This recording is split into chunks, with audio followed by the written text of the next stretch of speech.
Et l'autre temps fort de cette première journée de la COP 15 à Abidjan est le caucus sur le genre et l'égalité des sexes, présidé par la première dame ivoirienne. Madame Dominique Ouattara a fait des propositions pour améliorer les conditions des femmes qui produisent 75% du vivrier en milieu rural. Elle a appelé en présence des autres premières dames et personnalités réunies à une implication des femmes dans la gestion des terres. La première dame ivoirienne a également plaidé auprès des décideurs politiques, des Nations Unies et des bailleurs de fonds pour une attention particulière en direction des femmes et des jeunes filles. Nous écoutons la première dame Dominique Ouattara. En ma qualité de femme, de mère, et en raison de mon engagement à œuvrer pour le bien-être des femmes, je place beaucoup d'espoir dans ce caucus du genre, car nous savons tous comment la désertification appauvrit une nation en détruisant les économies ou comment elle relègue nos enfants dans un avenir sombre et comment, pour des millions de femmes, cela se traduit par un cycle sans fin de pauvreté. Nos sœurs passent des heures à chercher de l'eau, à labourer un sol aride, en plus d'effectuer leurs tâches ménagères habituelles. La désertification contribue donc à détériorer la santé des femmes et les rend plus vulnérables. Je me bats pour permettre aux femmes d'acquérir plus d'autonomie pour améliorer leurs conditions de vie et celles de leur famille. C'est dans ce cadre qu'en 2012, j'ai créé le Fonds d'appui aux femmes de Côte d'Ivoire, FAFSI, avec l'aide du président de la République. C'est un fonds à taux d'intérêt réduit qui est octroyé sans exigence de garantie aux femmes non éligibles aux prêts classiques et qui leur permet de financer leur activité génératrice de revenus.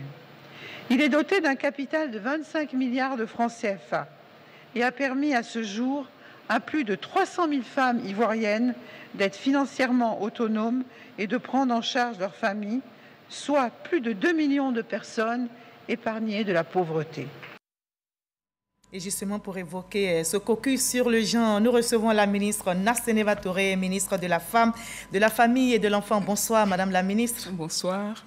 Alors, dites-nous, qu'est-ce que faut-il entendre par caucus du genre? Alors, je voudrais vous remercier de me donner l'opportunité de m'exprimer sur les plateaux de la radio-télévision ivoirienne.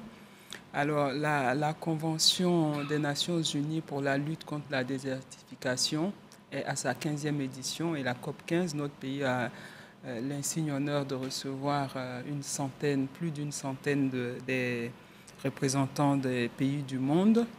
Et à cet effet, on ne pouvait pas ne pas avoir un caucus du genre. Qui signifie une plateforme spéciale des femmes venues de partout dans le monde pour statuer sur le thème qu'ils ont choisi, qui est vers une meilleure gestion des terres grâce à l'égalité des sexes. Gestion des terres. Cette COP 15, c'est le combat, le thème c'est le combat contre la désertification.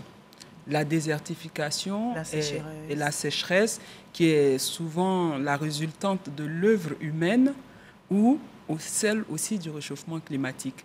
Si vous vous rappelez, en mars, le 8 mars, le thème cette année du 8 mars, la Journée internationale des droits de la femme, était l'égalité des sexes aujourd'hui pour un avenir durable. Alors donc cette plateforme, à travers ce caucus, donne l'opportunité de rassembler des spécialistes, des groupes techniques, des personnalités. Et aujourd'hui, nous avons eu vraiment des personnalités dignes de ce rang, Madame Amina Mohamed, la première dame de la RDC, Madame Tshisekedi. Et ce caucus était sous la présidence de notre première dame, Madame Dominique Ouattara. Et c'est la 2e édition. Vous avez donc relevé l'une des thématiques abordées à ce caucus. On peut rappeler cette thématique principale? C'est vers une meilleure gestion des terres grâce à l'égalité des sexes. Est-ce qu'il y a eu d'autres thématiques? On sait qu'après, vous vous êtes retiré pour réfléchir? Est-ce qu'il y a d'autres thématiques abordées lors de cette rencontre? Nous allons avoir une délibération là-dessus dans les jours à venir. Dans les jours à venir. Le 13 et le 16. D'accord. Qui seront 2 journées attribuées spécialement au genre. D'accord. Est-ce qu'il y a donc des retombées que vous attendez, Madame la ministre? Bien entendu. Nous entendons des retombées. On se dirait pourquoi un caucus des femmes? Un caucus des femmes pour améliorer les conditions des femmes. Parce qu'aujourd'hui, face aux différentes crises que nous vivons, celle de la désertification, de la sécheresse, les premières victimes sont les femmes. Je donnerai un exemple simple dans le cas de la Côte d'Ivoire. Seulement 12% de femmes sont propriétaires de terrains dans le milieu rural, au niveau du foncier, et 80% de la main-d'œuvre dans la production agricole vivrière quotidienne est féminine. Donc, la Côte d'Ivoire a pris... On parle même de 75% des femmes en milieu rural qui interviennent dans le vivrier. On voit donc la place importante de ces femmes. Bien entendu, ces femmes-là sont celles-là même qui évitent une crise alimentaire à notre pays. Elles sont à la tâche au quotidien et elles doivent pouvoir développer une certaine résilience vis-à-vis des effets du réchauffement climatique, de la désertification, de la sécheresse, pour qu'elles puissent entraîner un nouveau paradigme qui va nous mettre dans une situation de durabilité. Aujourd'hui, nous devons prendre la durabilité en compte, avoir un développement durable. Et les actrices principales de ce développement durable sont les femmes. D'accord. Alors, avant de vous laisser partir, quel message lancez-vous à ces femmes pour qui vous plaidez afin qu'elles puissent être associées à la gestion des terres?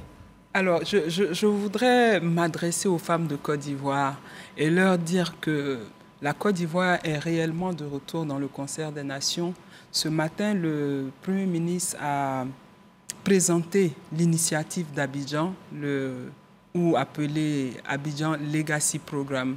Et cette initiative est celle de pouvoir restaurer les terres, les forêts dans la décennie qui arrive pour que, à sa deuxième étape, nous puissions adresser réellement le problème de l'autosuffisance alimentaire, avoir une agriculture fleurissante pour que le coût de la vie, parce qu'une production massive joue aussi sur le coût de la vie. Mais aujourd'hui, il est temps de sauver la terre en restaurant les forêts, en restaurant les terres pour avoir une meilleure production et laisser un meilleur monde aux générations à venir. Alors, je voudrais vous lancer cet appel. L'appel à laquelle vous avez déjà répondu aujourd'hui à l'ouverture de ce forum, c'est d'être présente, comme vous avez été aujourd'hui, les 13 et le 16 à l'Hôtel Ivoire, à ces 2 forums-là qui vous donneront la parole pour que nous puissions participer au Abidjan Legacy Programme qui a l'intention de mobiliser 500 milliards de nos francs pour pouvoir lutter contre la restauration du sol, la restauration de nos forêts. Donc, lutter contre la déforestation, contre la déforestation, la désertification. Et à travers ça, établir l'égalité des sexes pour une meilleure autonomisation des femmes et une Côte d'Ivoire où il fera bon vivre ensemble. Et les femmes ont leur mot à dire. Merci, bien entendu. Madame la ministre. Nassénéba Touré, ministre de la Femme, de la Famille et de l'Enfant. Merci d'être passée nous voir. Merci. Merci.